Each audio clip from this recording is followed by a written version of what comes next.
Okay, we are back. This is the task force for accessible and affordable healthcare. And the most important thing we know is don't do any important business after lunch, but we're going to proceed anyway. So Josh, Julie, and Tim, thank you for presenting the options that we have here before us. And I don't know, I'm sort of at a loss here to proceed. At this point, we want to have a conversation. What do you see as an outcome from the conversation today on these? Yeah, so I think there's several pieces here that would be helpful as we move forward. If you think of this iteratively,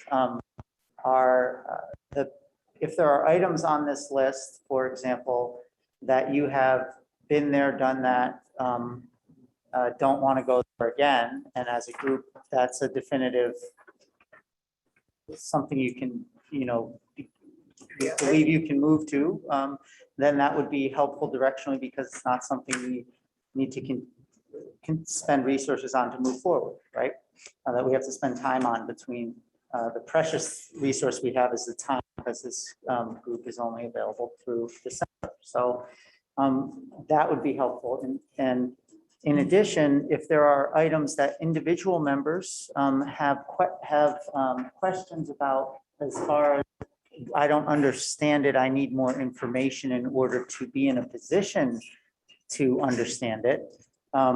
That's a baseline issue, and we can perhaps provide some more information today, or we take away and come back with that information in the October meeting. Additionally, if there are items on this list that everyone raises their hand and says, this one's important to me, if there's even one of those that everyone agrees right now it's important to you, then we would put a star on it, and we could start doing more in-depth research on those items. Keep in mind that the full analysis, with empirical evidence and research is going to be limited to a handful of items overall. So to go really deep, meaning get actual Vermont data out of VCures and give you numbers on things and produce comparisons to what other national and state and other countries are doing. That level of dive is going to be limited to a handful of options. And so we want to reserve that deep dive to after the October meeting, so we have a chance to narrow the list down so we have some, that handful that we really know everybody's going to raise their hand and say, yep, this is the one I want. These are the 5 I want. And so I get excited when I say if everyone could raise their hand today on one. I don't expect that to happen, but if that were the case on one of these, then we would be able to move more quickly to provide some real deep data. So those are the areas. Just to recap, things that everyone could raise their hand and say, let's not do it, like take it off the list. Things that everyone could raise their hand and say, definitely we want to do it. It's going to be one of our top 5 for sure. Let's tell you to highlight it and move forward. And then items where we need more information to decide, and a discussion of what that information would be and what that would look like in October. So there were a couple of things I think you said that the Biden administration would want to do. At least one, that the enhanced services provided to pre-duals. I think there are things that for which the federal government would be receptive. I'd like to leave those out on the table, list. And I know that was one that you identified. And then perhaps the health equity Vermont blueprint expansion. That was in that category as well. Drafting a resolution seems like it's drafting a resolution. our colleagues thought that was the only thing we did, we would not be doing our job. Know what I wrote in the call. So, I mean, I think that's a start. I do have a question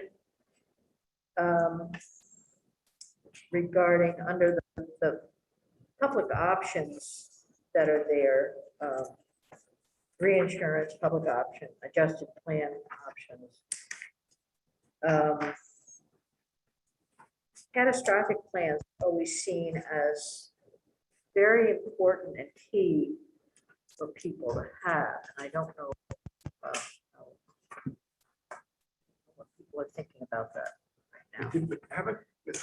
I feel like we've visited that as a policy issue already and basically taken that off the table in terms of some of the kind of catastrophic plans that were being made available that were able to step outside the ACA requirements.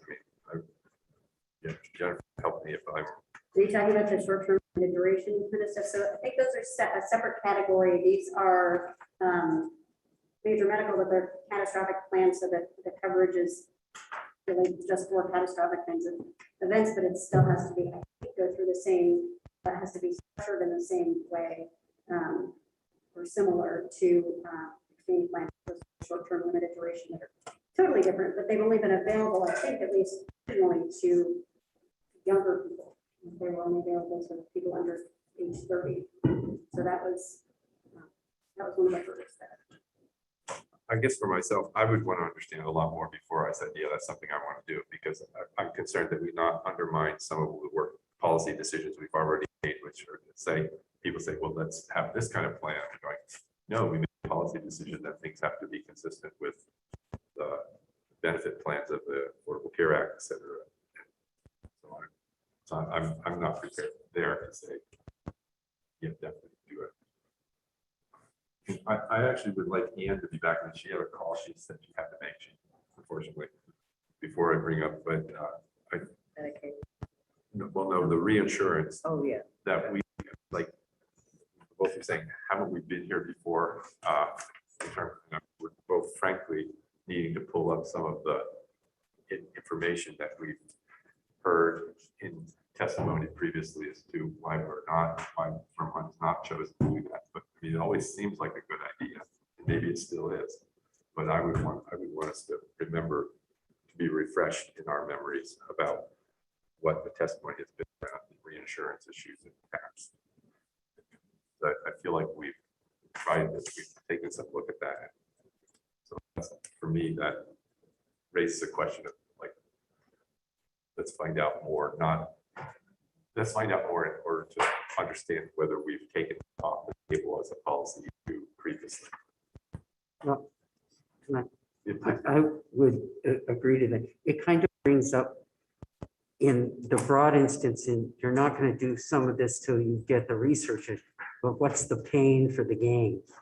You know, as I look at this, if there was huge savings to do that, I might say if there's not any huge savings to do that, and I don't know if you can just raise a flag and say, well, there's a little bit of, we think this will do a little versus a lot, so let's not spend, it would help me to figure out in a bunch of these areas, but I mean, that's. And consistent with that is that there are some of these options that, as you said before, are long-term.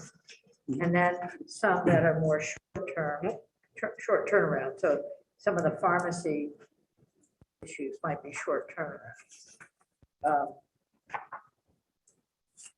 much they save overall, we don't know. So it would be good to know of the long term.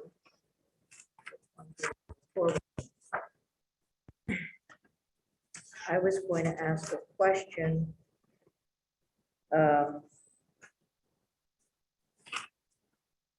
The transparency section, I think, is really important for a number of reasons. So starting at the bottom, reducing use of low-value service. Is that something that's driven by a database like BPQHC? How is that? How is this implemented? How would you see it be? So, I'm trying to move to something before Ann comes back. oh, sure, yeah, we can go in whatever order. We don't, luckily, we only have a few pages of items, not hundreds of pages that where we'd have to stay in order if we had hundreds of pages. So this one, and not to beg off on it too far, but my colleague Beth, this is one of the ones she owned, and so I don't have as much depth on this one Okay, as I might want to have. okay. And so if we could hold detail on that one, that would be appreciated. Well, it just, yeah, okay, it just seems that there must be some type of quality informed database available. There is the need to have information, but I don't know if it's driven off of if it requires an APCD database and if it would require changes to VCUR's law or regulation to support it, or if it would be supported purely with clinical information that's voluntarily provided by the consumer who speaks or connects with the organization. If we were to implement it using Choose Wisely, we can obviously get that information pretty easily from them about how they do it. And then if we're interested in it enough, it's not a lot of effort for us to get that information. And in addition, for us to then noodle and provide some other alternatives at the October meeting around how we might use the Blueprint for Health to do it, or how we might design it using the structures that are already in place in Vermont, right? Which might be more acceptable to some communities and individuals. So that's something that we are acutely aware of, the importance of doing here. So. I guess a question. What's the difference between, I'm not let me say it this way. I'm not understanding the difference between what you have listed as the public option and what you has listed as premium and cost sharing subsidies.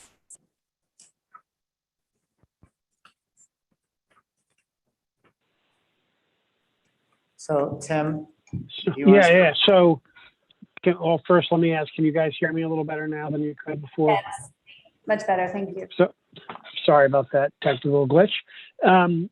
So I think of the public option in effect as creating another health plan option for individuals in the state alongside sort of Medicare, Medicaid, and commercial plans, maybe as an add-on to any one of those, but it's much more of a systemic kind of transformative way to think about coverage, right, in terms of providing an option for a health plan, traditional health plan like coverage, whereas premium and cost sharing subsidies, whether or not you have a public option, just in the current context, whether it's through the marketplace, or likely through the marketplace, or if you wanted to provide new subsidies, for example, in the small group market for beneficiary individuals with particular income levels, or however you want to set the subsidies to buy existing insurance. So it would take place and occur within the context of a current market without any new entrants for coverage, whereas the public option is a much more, what I would consider a broader, more systemic reform in the system aimed at large groups of folks rather than, providing individual subsidies on a one-off basis to individuals. Is that helpful? Yes, thank you. Could I just follow up on that? Is the concept of the public option is that would be, without subsidies, it would, the only difference it would make is theoretically it could be produced at a lower cost than what's available commercially? Right. I mean, there's got to be either a subsidy or you've got a limit. And many of the public option proposals limit provider rate payments to some percentage of Medicare to keep costs down. So you've got to have, to make it work, there's got to be money in the system, either in the form of reduced reimbursement rates or new money from the state and the federal government for subsidies. Can I ask one additional question on that? So understanding that both require money, which one would have a broader impact on Vermonters? Which one would affect more Vermonters than not? I'm gonna hypothesize here and reserve my right to come back with more research and information. But I think you're likely to be able to leverage federal dollars for a public option, right? If you're going to create a waiver or create some sort of program that reduces cost across the board, just straight up premium and cost sharing subsidies feels a little harder to leverage federal dollars for. It feels like you might need to have state-only money or more state-only money to make something like that work. It's hard for me to see beyond the current subsidies that are offered by the federal government how you could leverage more federal subsidies absent a broader set of reforms. Thank you.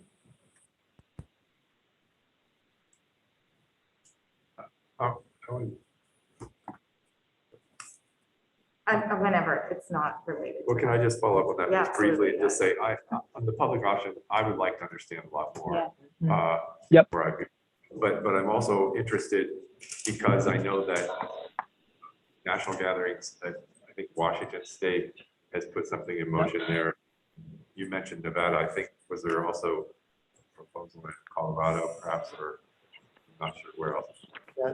But it's in the early stages. It's not like a fully implemented process as I understand it. So I would Correct. wonder what they have done, and because that's a major lift. This is not like, oh, we'll do this and everyone's just going to say, oh, sure.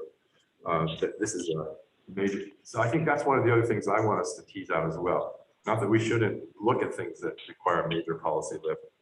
Let's understand that that's what we're talking about when we're that this is not just a adjustment or add-on or something and also to understand, for me, it's in terms of making choices, implications, the state dollar implications, and federal dollar implications, because that's going to play into what is what we might want to advocate for, and or what our colleagues might find feasible or not feasible. So I think being able to tease out some of that on various proposals would be important in trying to make choices.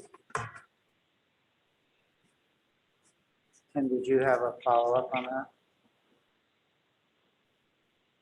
No, I mean, I think just to say Washington and Nevada, I would think are kind of the furthest along.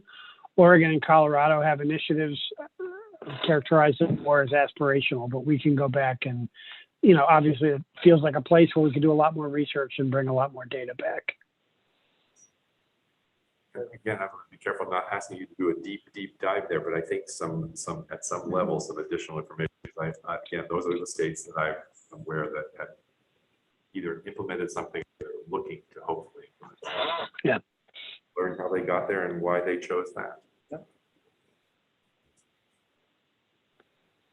I would particularly like to know more about the blueprint expansion, and I just feel like mental health and maternal health are really great areas to start with and look at.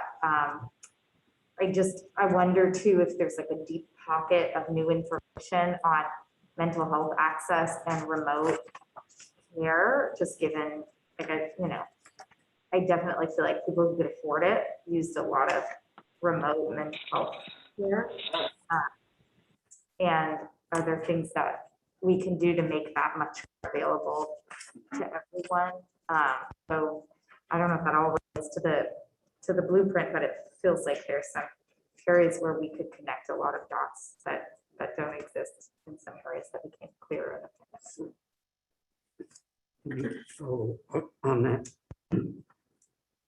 this seems to be the only place where we talk about, Can you speak up so much? well, I know. this seems to be, sorry, this seems to be one of the only places where we talk about increasing the number of mental health providers. So in this document, it's the only place where I see that we really are talking about getting at that workforce issue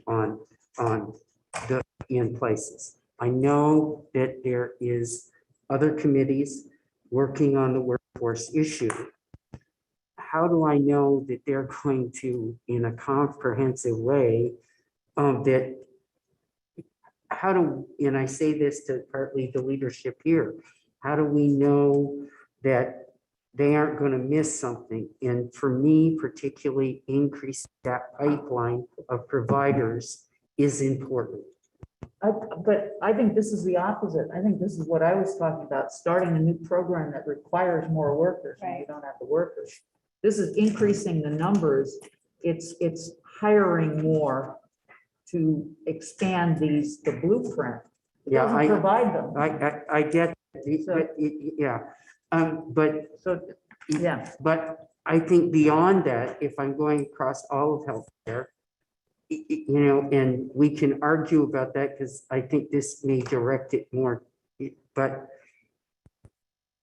I think we need to increase the pipeline of providers. And I don't see where in this document we talk about that at all. I don't want to do the work that the other committee's doing, but how do we make sure that that ball doesn't get dropped? Because this is a committee that clearly, in what we're supposed to be talking about, access is important. So I'm going to suggest that both telehealth, audio only, and workforce are being deliberated by other committees. But that doesn't mean that we can't ask for some preliminary information That would or be great. review the work that they're doing, rather than have us do the work itself. I don't want us to Yeah, no, duplicate the and work. so if we can just, going along, I have no idea where those two groups are right now. That perhaps we can access their web pages and just look and see what it is that they have collected thus far. And then, Lori, No, go ahead, finish. okay, that's all I was gonna say. So I was just on the remote access to healthcare, specifically audio only and telehealth. Really liked what you said about coming back to us with where our gaps are. Where we, both committees, our bodies have taken a pretty strong stance on telehealth, but I'm gonna be honest, I'm not happy with where the audio only committee has come up with. So I'm gonna be curious to see what other states are doing and where you think we could increase access at the same time of affecting the workforce, because it's not necessarily Vermont bodies that may or may not be able to provide that access.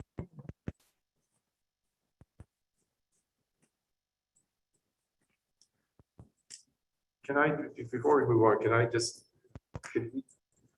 I'm reluctant to ask our legislative council to do this because I know what the workload is.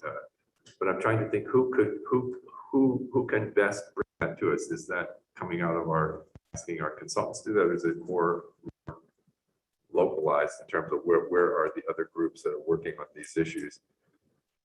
How can we stay as fully informed as possible so that if we need to influence their work, we also get to interact with them on any specifics so something doesn't get dropped that we're thinking about that they might not think of, but we're looking at it from a different angle and with some possibly slightly different lens.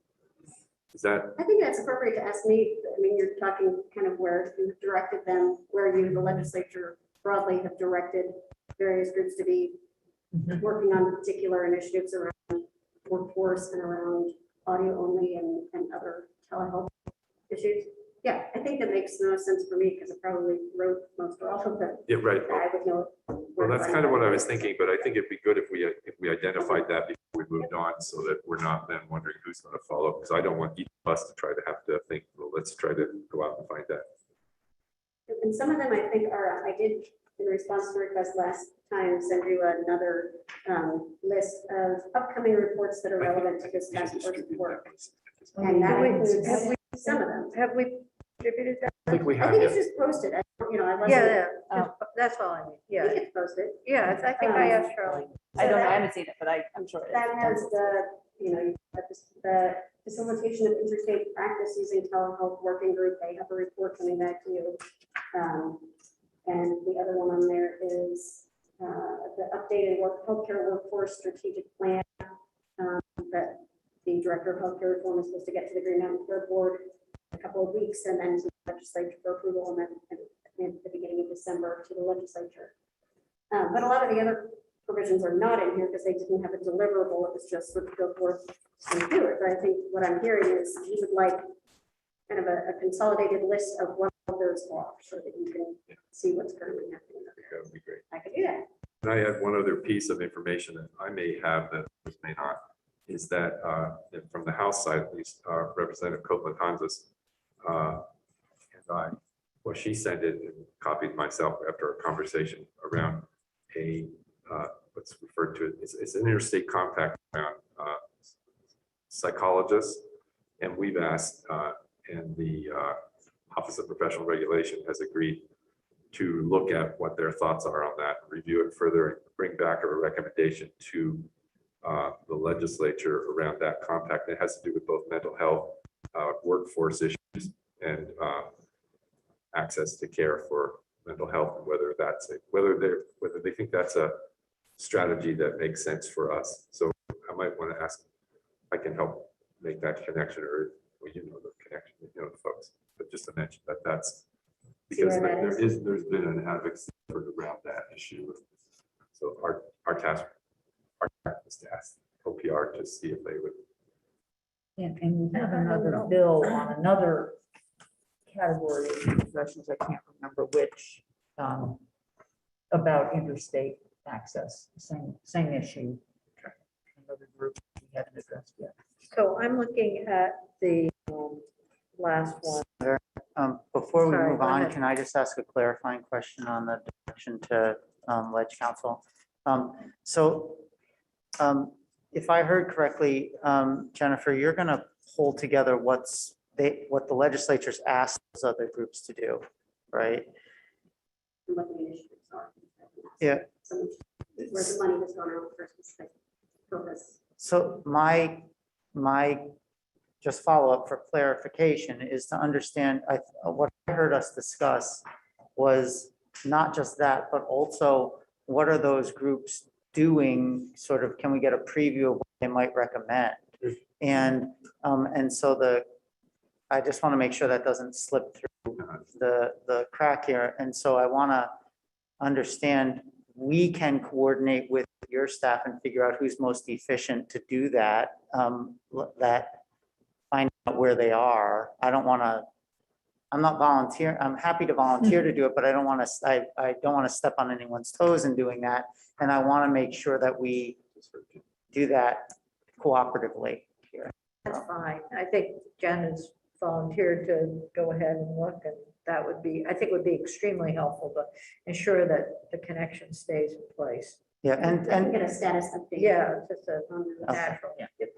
And as the committee knows, I think everyone knows, we're meeting once a week for an hour with joint fiscal and ledge I don't council. think everybody knows that. Okay, I just want to make sure that you knew that was happening, to keep these types of things lined up for you. So in terms of expansion of services to those who may currently not, may be left out. So for me, I think there's a whole area of people who are on Medicaid, work part-time, and have some chronic illness, but not to the category, not to the level of being disabled. And if they can't work any more hours, so I'm getting very specific, but they can't work more hours because of their illness. And if they do, they lose Medicaid. So I'm what I'm getting at is that little Medicaid cliff that exists, or some kind of, are there ways of being more inclusive of people and allowing for them to continue their Medicaid coverage um, if their salary increases, I can't imagine someone being static in a salary for 20 years because of a chronic illness and they can only work 10 hours a week or 20 hours a week. And so it's a problem that I've heard about from a number of folks. And I don't know where that fits, but it seems that it might fit in this category. I missed the category. I missed the Oh, I'm category. sorry, Sandra. the premium and cost sharing subsidies, service expansion. We're trying to sort out. And it does move us into the whole discussion about disabilities and the definition of someone who is disabled. The definition has recently gone through a discussion between the Agency of Human Services and legal aid. And there was a discussion about services housing being expanded for those who are disabled, but this is healthcare. I'm trying to sort out what that fits. Big issue. It is a big issue, Senator, and I think, I know that you know, that we've, as a state, Vermont have sort of consistently closed those gaps where we could with our federal partner, and used our waiver authority to take the edge off of the cliff. Yet some gaps and cliffs still remain. And so I think that's an area that we can, take a look at where those gaps and cliffs. And I think that the healthcare advocate in particular sees a lot of those situations and can help inform us about those, so we can take advantage of that local knowledge to make sure we're focused on the areas where there are some of those. That's on that same one was the Medicare, the 65 cliff, the Medicare savings program. I think Yeah. should be added to this list. The MSG. Yeah, the healthcare advocate had that on his letter today, but it caught my eye when it said that the same expansion block there, expanding Medicaid to cover individuals between 50 and 64. And I'm not sure what the rationale, what gap that's trying to fill, because it seems to me the gap, the cliff right now is for people who go on to Medicare and lose some of the things that they had access to before in terms of subsidies or Medicaid subsidies in particular.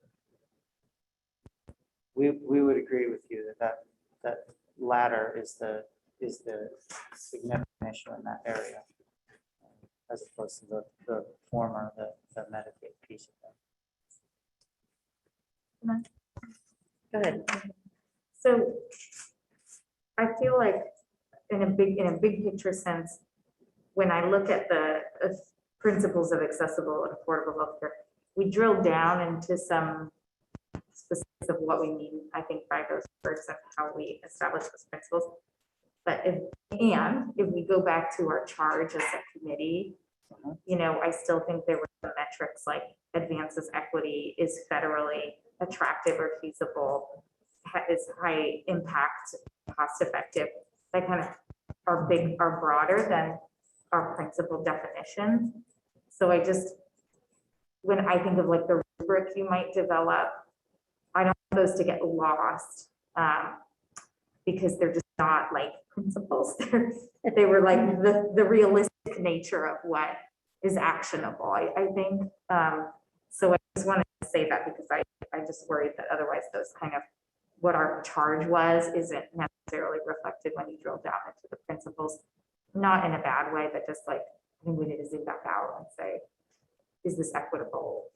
Is this federally feasible, et cetera.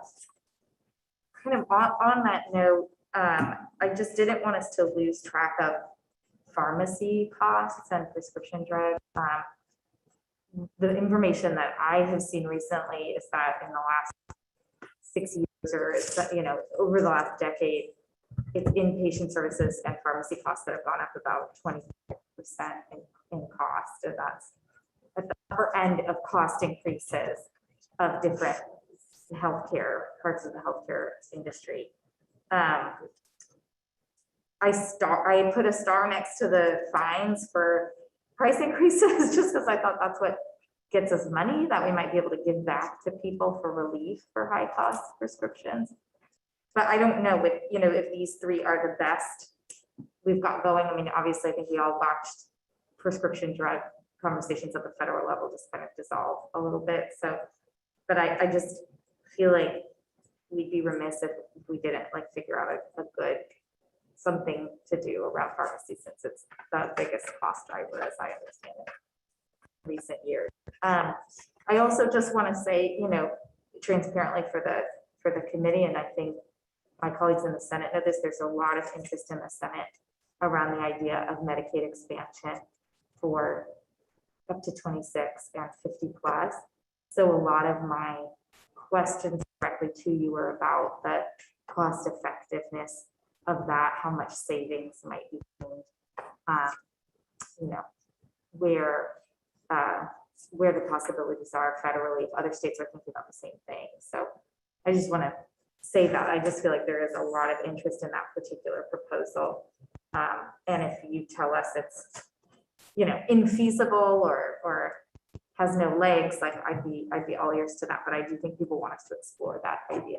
Can I have you say more about what you see as a proposal that has good amount of support in? Yeah, it has a bill number in the Senate. Just forgetting it. To expand To, Medicaid? yeah, to ask the federal government, as I understand, to negotiate with the federal government an increase in Medicaid service coverage for 50 to 64-year-olds. And we were talking about this because it's I'm limited in my sort of like healthcare vocabulary, but it would give people, I think, maybe like a public option, in that age band. And it follows the idea that I think both chambers explored of expanding Dr. Dinosaur up to 26. So, just like figuring out how to more universalize access to those programs.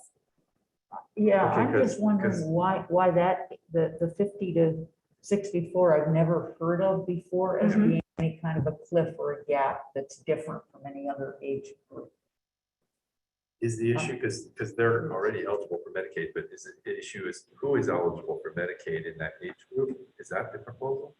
Because I don't know, Jen, do you have any insight into help us sort through we have some confusion going here amongst myself or others. People who are income eligible are eligible for Medicaid regardless of age. Right. The dual situation, they're Medicare eligible. So I think the question that Representative Donahue is asking is what is the specific, is there a specific issue with the 50 to 64 population that is looking to be addressed? Is there a concern about the Medicaid coverage for that population? I'm not aware of any legislation on this other than there was a reference in the bill as introduced that created this task force that was looking at that, although I think I had changed it to Medicare because I wasn't familiar with any proposal to increase Medicaid coverage for that, or to change Medicaid coverage for that population. On the Dr. Dinosaur expansion, there was a report done, I just pulled it up from 2017 that modeled the cost of those, of that proposal from the corporation. So I think to the extent the community is interested, the task force is interested in looking at that, there is reasonably recent information about that.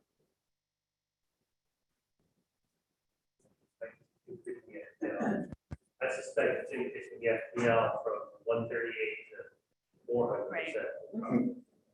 To make Dr. Dinosaur for those two age groups. And and so my question was more why, what is special about the 50 to 64? Because I know that the younger group, they're the young invincibles, they don't get the coverage. So Right. But I just don't understand what if you were saying there's momentum or focus. Yeah, I think, Why that age group has a basis for. yeah, so I Special mean, needs. first of all, I should have done my due diligence on the bill, but I do believe there is I don't know.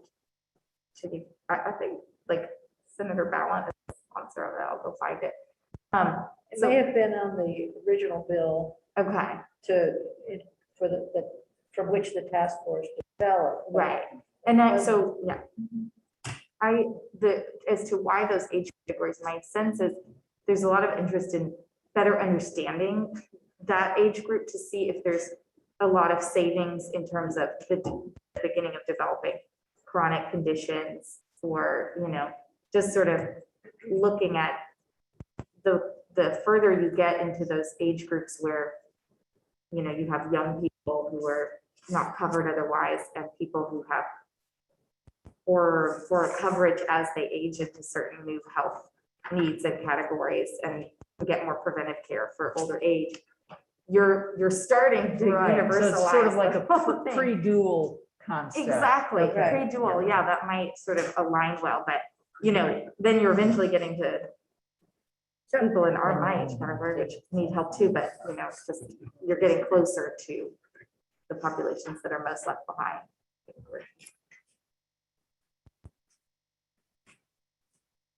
Any other questions on that? or comments? I guess for me, the issue that I raise again and again is ensuring that we have primary care available at each stage of one's life. And what cost, I think we had a report on this, Jen, a couple of years ago on the cost of having primary care provided throughout the lifespan, Universal primary. the universal Yes, primary that's a care. report that looked at the cost. I think it might be good to just look at that and then juxtapose that with what you're talking about, Senator Hinsdale. That might help, might not, but I think it does get into the pre-dual. And then we're covering other, that area of prevention that we said was so important and that I'm not sure it's embedded in here except maybe in the blueprint. Than any of the other options, I guess.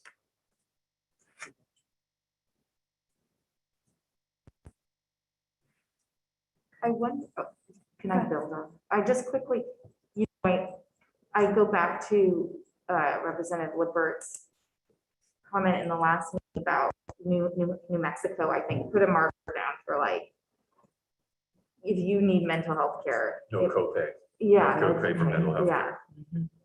No copay for primary care. right, and also to me, kind of like, if you need a primary care physician, you will find one, because I think right now, I don't know if others have experienced this, I personally in, community, I don't know if we have numbers to back up the challenge people have finding a primary care doctor that is, meets their needs or is appropriate time setting. Depends on your location in the state. Yeah. Yeah. So that like goes back to the workforce. That study committee that reported to us Right. over a year ago, The Rural Healthcare Task Force, right? yes. There, we were down short 70 primary care doctors with a significant number of primary care doctors that are on the verge of retirement. That, and then the other issue that relates to the loss of primary care is the reimbursement they're getting. So do we have a bundled payment for primary care activities? Or what is the Medicaid differential as compared with private insurance? So as we look at primary care, what would it cost? I mean, and will there be savings? I mean, so the savings are going to be over time. But how much is it? What is the investment up front? And we have all private insurers, but. So as I listen to this conversation and we think about for who, for what, Yeah. and we think about eliminating cost sharing for mental health or reducing cost sharing for primary care or reducing, go down the list, right? So we could take a provider list, we could take a list of services and we can identify that. The Green Mountain Care Board, as you know, produces reports every year. They have the out-of-pocket spending in a neat, nifty little column in their reports that shows what that's been over time. It's been pretty stable over time at about 13% of all the money that we spend in the system is on out-of-pocket. That doesn't take into account the other costs that people have, the premiums or it doesn't take into account transportation to the, it's the straight out of pocket for the service. And so we earlier today, I'm going to pull these together, right? We earlier today talked about getting that number that does take into account all those other things, right? And so we have a note on that to do. What I think would be interesting to think about is for who, for what, and then what's possible. So when we add those three things together, and we look at the primary or universal primary care, which was a report that said if we took over the primary care, and it's a few years old, it was like $220 million. That's a big number, right? To say we're going to go figure out how to fund that from some other pot of money, right? But let me put a couple of ideas out for you. It's being discussed at the federal level. The Biden administration is discussing paying for dental and vision in Medicare. Medicare is 23%-ish of the state's $6.5 billion in spending. Medicaid's like 21 or 23, and I think low 20 percentages of the 6.5 billion. When we talk about moving the market, so when you think about your workforce issue, not yours, our workforce issue. You're the champion, but you are championing it, Senator Westman. And so when you put those things together now, and you can't move the market with just Medicaid, but if Medicare adopts dental and vision, only 55% of the dentists today in Vermont are accepting Medicaid patients. That's it. If you're a new Medicaid enrollee and you want to find a dentist, half of them aren't available to you at all. And if you're a private individual and you have private insurance, your dental coverage is no good, is essentially a prepaid health plan through Delta Dental or something like that. It's a prepaid service plan mostly. It's not really insurance to cover big issues. That's the way dental coverage works. Vision's the same way. So that coverage is not robust for either of those smaller services today for anybody. So when we think about the who, and a reduction in, if we want to move state dollars efficiently, one idea to think about, and again, we haven't done all the research and contact all the numbers, is to look for those opportunities where we can pull all of these things together where Medicare is already in the market. So if Medicare comes into the market on dental and vision, and then the adult dental benefit in Medicaid could be pushed to par with Medicare or nearabouts for those two things. And the requirement for those two things to be on par in the commercial market could be made as well across the commercial market. Now you line up everything and now you move the market. When you move the market, providers will locate here because they don't have rate differentials to deal with. Any place they go, everybody's got coverage, everyone will come to them. So for those types of services, you have to line up all of the things that you've been talking about, sort of work very beautifully the conversation today to point out the workforce issues, the Medicare issues, the Medicaid issues, and the commercial insurance issues, all of which have to line up in what always becomes a perfect storm when we actually get to do it. And those are the items that I hope we're able to find here. And I give that as an example. I don't know if that storm will come true, if Medicare will pass it.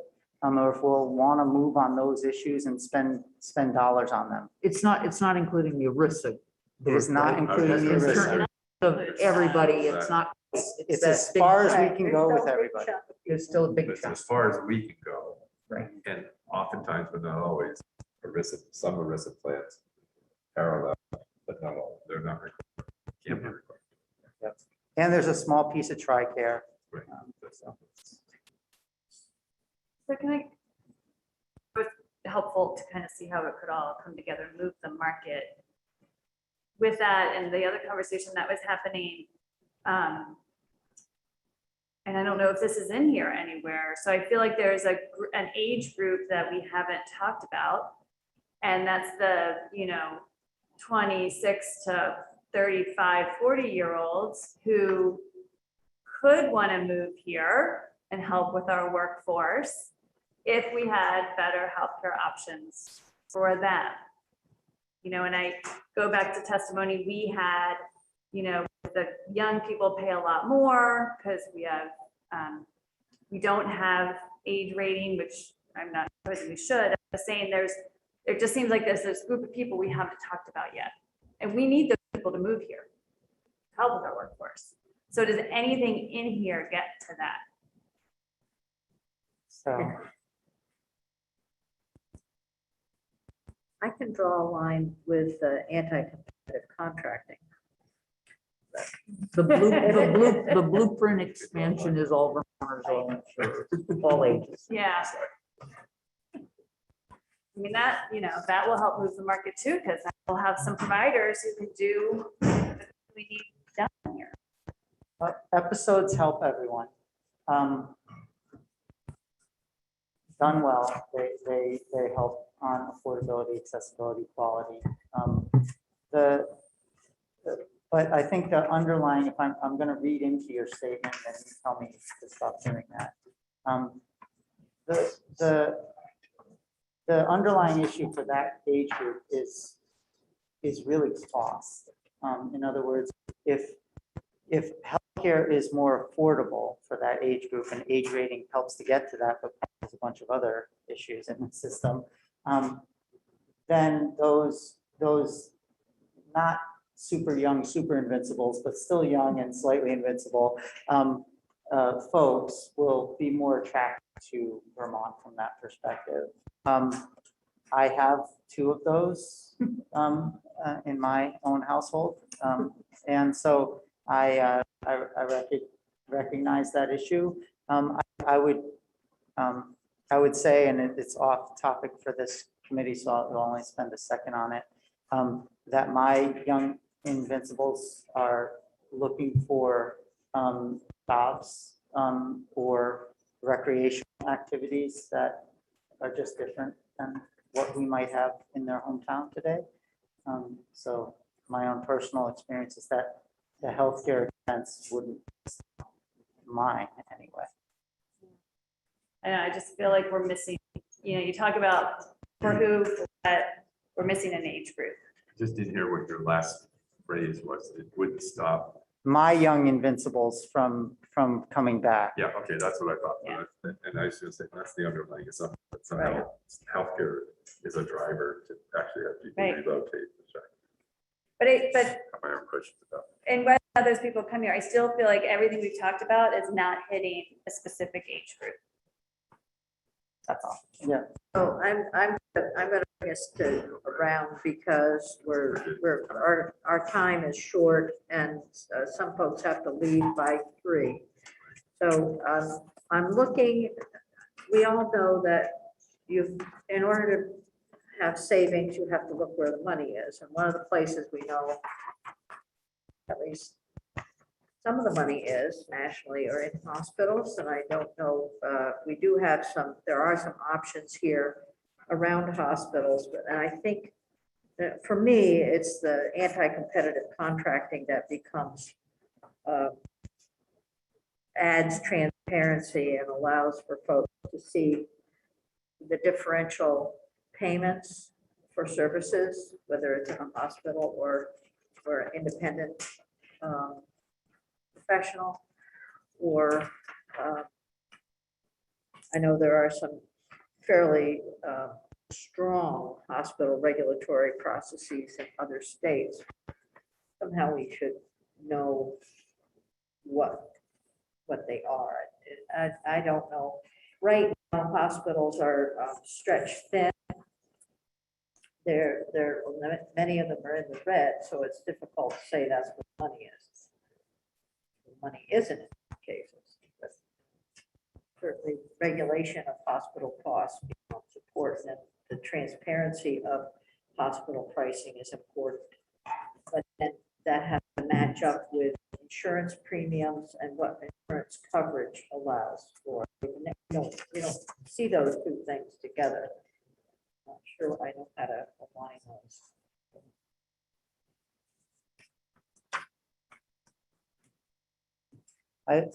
Senator Lyons, I believe the episode also would impact hospital costs and outcomes.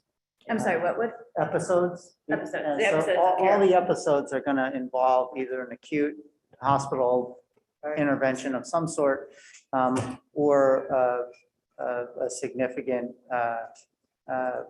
ongoing exposure to emergency room chronic care individuals and things like that. Yeah. So the episodes all include hospital expenditures as a portion of every episode, I think.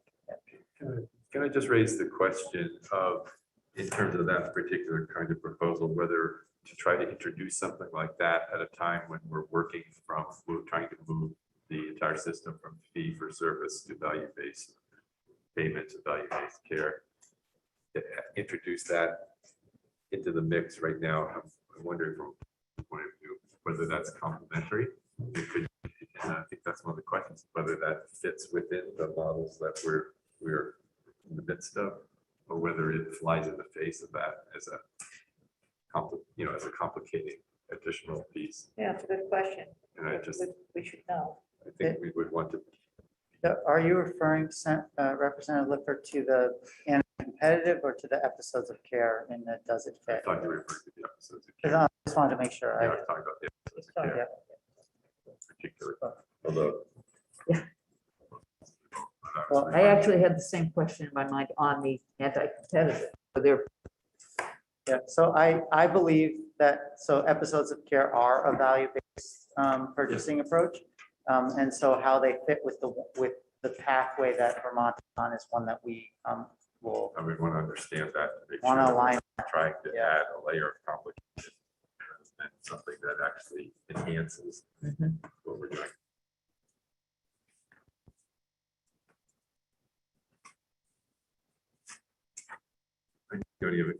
I want to just bring us back to the question you were talking about, well, what else are the things here to take off the list? And I'm not sure, but the reinsurance, I'm going to bring us back to that. And I might turn to our legislative council to help refresh our memories, if now at some point, about some of the testimony that we've heard, not to have you take a policy position, but help us remember, or refer us to testimony, help us remember what testimony we heard around this issue in the past, because right. It was a report we requested from the administration on several different options, one of them being reinsurance, and they laid out the pros and I cons. think that's, And I don't remember the specific pros and well, that's cons what I of don't remember reinsurance, either, but I but just know our that we've been there. conclusion was we weren't going to go that way. Right, That's it right. ended up being a morass. Yeah, so that's why I'm just saying, if we've been down that road and the same arguments Right. pertain, then let's take it off the list, but maybe it's good, I forgot. We can always pass a resolution and send it to you. So maybe I would simply, I'm sure it's on the list of It is reports on that the we list, have. yes. Maybe you Yeah, could exactly. help Identify it. highlight that one for, at least for myself, if not for everyone. Health insurance affordability. You want me to send that to you, or? I think we should all see it. I think everyone should see it, just so we Yeah. know. Yeah. That's collected. Yeah. Yeah, that'd be great. That'd be great. That's, I have a question. I don't know if this is in our purview. Uh-oh. But I'm looking at the recommendations for Vermont Legal Aid, which made me think of it. ARPA one-time funding does any of that fall within this committee that, you know, we want to have some type of direct grants process or something that we could say is accessible and affordable healthcare moving direction? Can we use ARPA funding? I mean, is that part of our purview or no? Well, we can probably do whatever we can recommend, whatever. Right. Yeah, well, Right. it has occurred to me as well. Has- that yeah. We might become A little fun, advocacy for something in that. direction. Something in that, yeah. I just want to make sure we're and you'll support not thinking that way. it.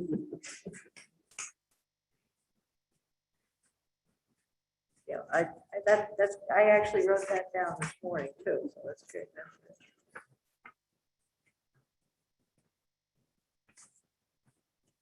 Have we given you anything to work with? Or Several, too much to work with? several pages of things to work with. I do have a question about the benchmarking and cost growth caps and those types of items. If the task force has an appetite for those, or if those should be, you know, not front and center for the next conversation. Can you say that again, Sure, on the please? cost containment, at the front of this, we talked about cross growth benchmarks and cross containment, Yeah. affordability boards, and health insurance rate review processes and caps on growth and all. And so large or small, all of those things are longer term, requiring legislation and the establishment of processes, and Vermont's done a lot of things in these areas, but not the exact same things that we're talking about here. So, and not with teeth, where we actually are going to hold you to a target. And so I don't know what the We appetite had is a for that. long discussion this past year regarding establishing and regulating insurance rates, and that the Green Mountain Care Board does have the authority to establish rates rather than to approve them. But it is it cost effective for the programs, the premiums that are available? Because we have Medicaid, they wouldn't do Medicaid, they wouldn't do Medicare. They would do some of the private insurance premium programs. Yeah, the So- little tiny slice. It's a little tiny group. So the question about aligning rates is problematic. I don't know, maybe you can tell, disabuse me of that, like, or are there other factors that might be aligned between private and public that would be beneficial administratively? How much can we align all private insurance for the 30-day wait before X happens, 24-hour period for Y, and align everything up? And how would that intersect with our ERISA folks? So is it worth even going down that road, I guess, is the question. That is the question on the insurance rate. But the other caps and controls over, say, provider growth rates, like the hospital budget one, fits in this as well. And then the overall target on growth in our health system and managing to that rate. And I talked a little bit about how it might play out in budgets earlier today. And so I was just trying to test how much do you want your consultant to do in this area, basically? I agree with you on the insurance market side, the commercial insurance market side.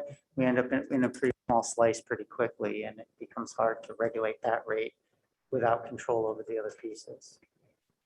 Well, it would be interesting, I think, to know how other states are doing the cost growth benchmarking. But I don't know that, what do you think about moving forward with that for Vermont at this point? When, I just had a question about it, because when you, I mean, we have some of that in terms of, you know, benchmark targets. The Green Mountain Care Board can make the hospitals use excess revenue they took in for other purposes. But when you talk about teeth, you know, it's sort of like a balanced budget amendment for healthcare. The only teeth are to say, well, you know, you're basically cutting back on services that can be offered. I think that, I'm just wondering what the teeth would be. in Yeah, That kind of yeah, concept. the other side of the teeth would be public, a public process for reducing expense in the following year. And so there would be, I envision, this is one way it could play out, which is that you would end up with a group that had a list of things that could be cut, like in a budget cutting scenario, in order to get to a budget number that was smaller to keep that growth number where it ends up being the same group of things you could do, you know, when you're in a budget cut scenario, specific to hospitals or specific to long-term care services or wherever we put those caps in place. So we just added some adult dental services. We could cut the dental. Right. So if we would not want to be creating that kind of teeth, then it doesn't make much sense to create a benchmark. I would argue there's an intermediate enforcement, if you will, like right beyond budget cut, right? If you were to set a benchmark and a growth benchmark relative to outcomes or relative to metrics, you'd still be kind of in a transparency world, but you could say there's growth in a sector or there's growth in a certain area of healthcare, and it doesn't match any quality outcomes. And in fact, the outcomes are worse. And you could drive, maybe you're not driving the price changes, but you're driving increased quality or increased outcomes at the same time before you'd have to get, you could start there before you have to get to, we're going to use this benchmark to stop price increases.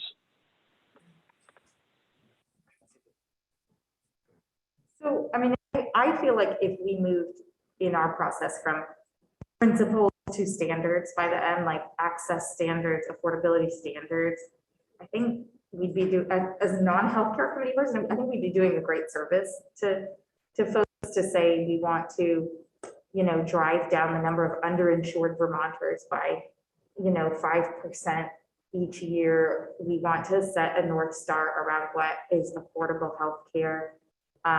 We want to create access standards. You know, I think, and I don't know then if we go back, circle back to Green Mountain Care Board and say, this is, you know, household income in the state. This is a sort of picture of who a household is in Vermont. These, you know, the costs of X, Y, and Z things can't go up. And instead of giving Green Mountain Care Board authority, maybe directed them that these are standards that you have to start meeting. And this is a lay person talking who's not doing healthcare all the time. But this is where these principles start to aggravate me, because it doesn't seem like there's anyone responsible for moving us toward these principles as posts that we are making progress toward each year. The only thing we want to avoid is having the regulatory decisions being made by the legislature. So if we're gonna, if the standards are gonna be set by the legislature, then that's what happens. You know, we become the regulators. Or we could establish some parameters by which the Green Mountain Care Board sets build standards. So those are ideas that your idea is a good one to explore. It's just where it happens, I guess. And I mean, some of these, like particularly around the benchmarks, it's like, it seems like if we could just have that available, that would be terrific. Yeah. But we can't just, so like, what would it take to get there to have that happen? Right. At what cost, and at the expense of doing something else, perhaps? And so that's part of, so if I could just put us there, I'd do it. But in the picture of what can we choose to do now that's going to be most impactful with the resources that we believe we will be able to bring to bear, is that at the top of the list? And I don't know it is for me at this point, but. Well, if I could just follow, I mean, like the huge bulk of questions that I ask our consultants are, which populations are underinsured? You know, which populations are, like, I don't know from just looking at this, you know, I know that's part of the work you're doing, but we're a little bit cart before the horse in my mind. Like, I don't know where the greatest need is. You all might know that from being on the committees, but I don't know, like, this age category or this population in the state who don't have transportation or whoever it is are, you know, the worst off and, or the largest chunk that we could help with one proposal. So that's where I'm stuck, is all my questions are like, who is uninsured? Who is struggling? Who isn't accessing care? It's difficult. And because the need happens after the need happens. So then we understand that an individual can't pay a $300,000 healthcare bill. And then, you know, what happened? But we also do have some information because we have on a regular basis done the household insurance survey. Right. And we could, I think one of the things to answer some of your Yeah. questions, it's like, I think within that data is the information is who are the underinsured. Right. And we're in the midst of a current household insurance survey as we speak, as I understand it, or soon to be happening, if not as we speak. And so I think that we should allow ourselves to use and access data that we have actually generated. Yep. And try to get more answers for ourselves. And that, I think that would be helpful. And is also, we're not starting from square one on all of this. We just Right. have to mine the data, and that might be something. Next meeting, because we're gonna do like kind of a data, and I've been trying to read all the reports, you know, but like or I can get the information separately, but if the next meeting we could spend time on the data, that's like tells us that indicators are the best use of our time. Speaking of time, I I'm think aware of our I time. think we're gonna have to, we have to end the conversation, unfortunately. We should be going through each one of the options. but- It's been a very good conversation. I think very helpful to us as far as identifying the areas that matter to the committee. So, you know, I think it's been very helpful for us.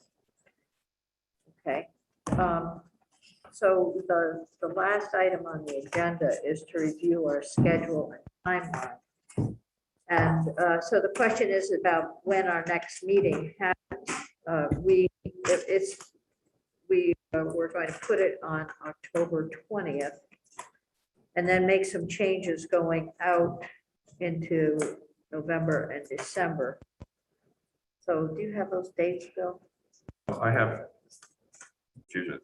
I'm going to suggest that we start the endpoint work back because I think that makes a difference to what we Yeah. do. So December So 15th? we had talked about December 1st, and I been doing some informal polling. I think I reached everyone except Senator Hinsdale.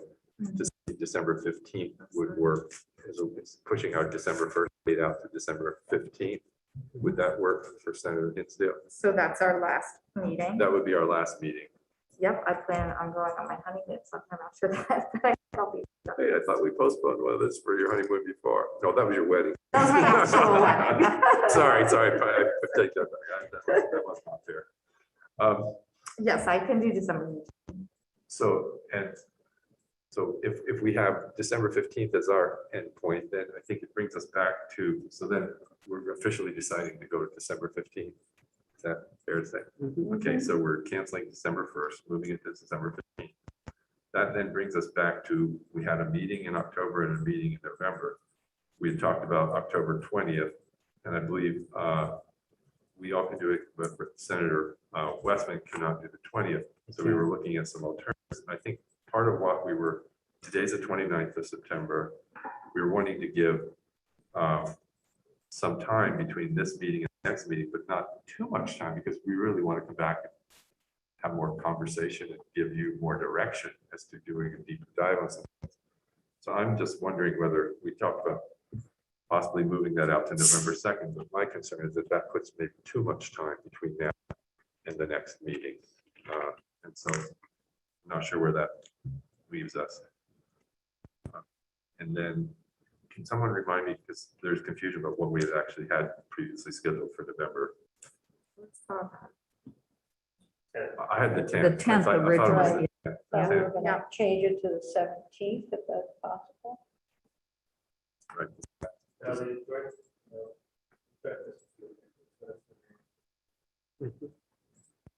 I'm actually gonna be at government meeting in Germany, November 17th, but Okay. I'll get the Christmas.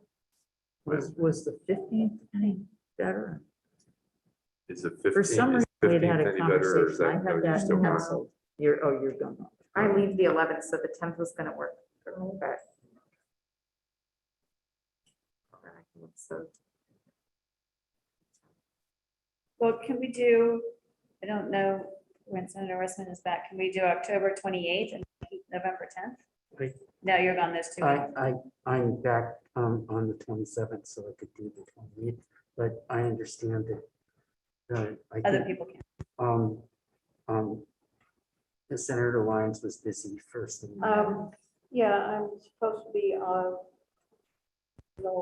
talking in Burlington, between 8:30 and 11. on that day. What date are you talking The 28th. 28th. about? Potential conflict that day.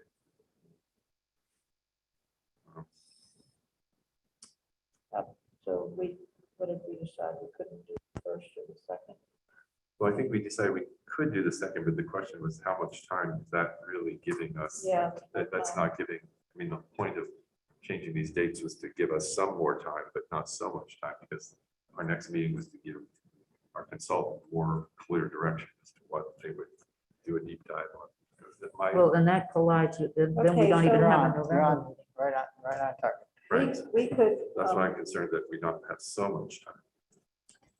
But we could do, let's do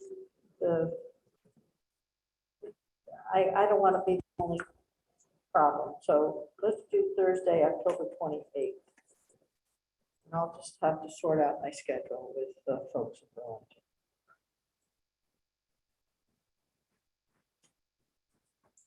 Can I throw something else out? Is October 15th too soon? I leave the 14th, so it wouldn't make any difference to me. I leave the 14th. You leave the 14th. Okay, sorry. 14th and come back the 27th. And I go back and forth. It, Okay, sorry. Let's go back to 28th. would, so on the 28th, if we started a meeting at noon and went till 5 o'clock, would that, Yeah, or 11 or 12. or 11 or Yeah, 12? start at 11. Is that going to accomplish what we want to accomplish in terms of working? So that's all I'm asking. That's a month from now. So. Yeah, is that, We'll always take more time between meetings, because we have more time to do things. But the best use of our time from a more time between meetings perspective will be post the next meeting. that's what I'm thinking. Right, which we That's just the issue. It's shrunk post the next meeting. It's significantly, not between now and the next meeting. That's the challenge. because we don't have the November one set yet, and that has to. flex So in there. November would either be the 10th or the 17th. I thought the 17th was ruled out. So there, I mean, I know Thursday, Friday, Thanksgiving is like off limits, but what about 3 days the week of Thanksgiving? People all gone. The 22nd is a Monday. I could do any of those. Yeah, I could do it. I could do I- the 22nd. I could do them. I just might need to be remote. Yes, what? I just might need to be remote. I might need to be on Zoom. Zoom. Well, as long as we're not making decisions and you don't have to vote, Like contested votes. we have a quorum.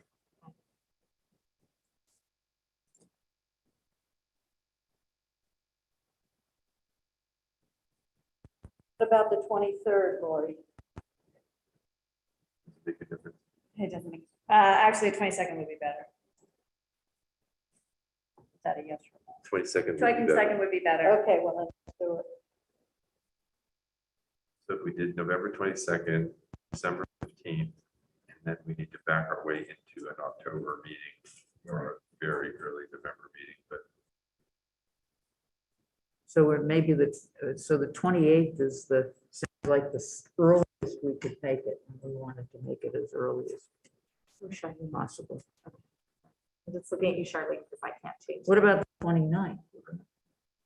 That is, I can absolutely not do that. Okay, I didn't hear what you said, Katie. We're just waiting for Charlene to change the meetings when we decide, right? Okay, I was trying to change it myself. It wasn't working, and I realized. So did you have? So I have What happens on the 28th? Jenny has a, October 28th. I put down. November 22nd. Yes. Yes, if we could start at 11, that would be great. I'll confirm the time. And then the November 22nd and December 15th. And let's hope it doesn't snow. at least pretty evenly spaced, they're not meetings close. That's-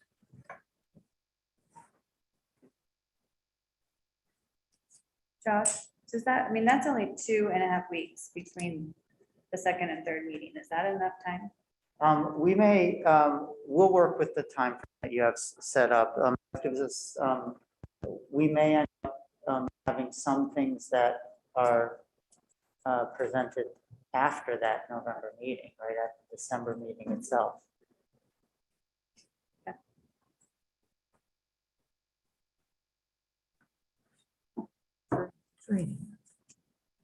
okay, so we're talking No.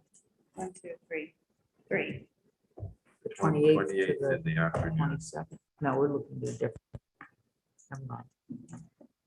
That 11 o'clock. I might be able to move that Okay, well, to 10:30. I'll just keep it posted. yeah, I haven't gotten a confirmation of the then November, 22nd.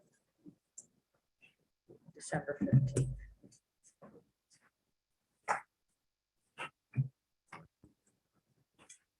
Because Senator Hinsdale is in Germany. To Senator, question. Anybody has like questions, like I want to get a sense of like, how many people do we have on shore or shore? Just send me those requests and I'll just I'll get them to you so you can think about it rather than having it for next time. I'll email that. Is it one layer beneath, like, Well, you asked me a question, I'll tell you what's available. Okay. I'll work with the video like that. Yeah, also the share survey. I hope when we're doing this insurance survey, it asks much better demographic information. Like, thanks, God. And It's you're really like some a huge things problem. to get into deeper, yes. Okay. I mean, what about the household insurance survey? Maybe send them around the old We one. send it around, that's why the thing is, questions about our deeper data stuff that I Yeah. have that's not in that report. So you have like, I want to know how many people that are under shore, how many men, how many women, how many men. I can get that. But then it gets deeper. So you have to email me individually and I will do my best to get my test for you rather than wait for that meeting. Are those dates now firmly embedded in your calendars? We've got Got it. it. All Julie's right, got 'em. that's terrific. we walk through and just say what they are out loud one more time. You just so ready? We're all clear. October 28th, probably around 11. November 22nd at 10. And December 15th at 10. I've got about 100 dates for the task force on my calendar, so I'm gonna. I know that's what I'm Right. trying Gonna have to to do. I'm take gonna go them ahead all and out. clean it all up and change it. Okay, Just show this one all. okay. You'll be able to. Okay, Thank you, Thank you. Tim. Thank you, Julie, and thank you very much, Joshua. This was really Thank productive. you, task force. Thank you, Charlene. I think we're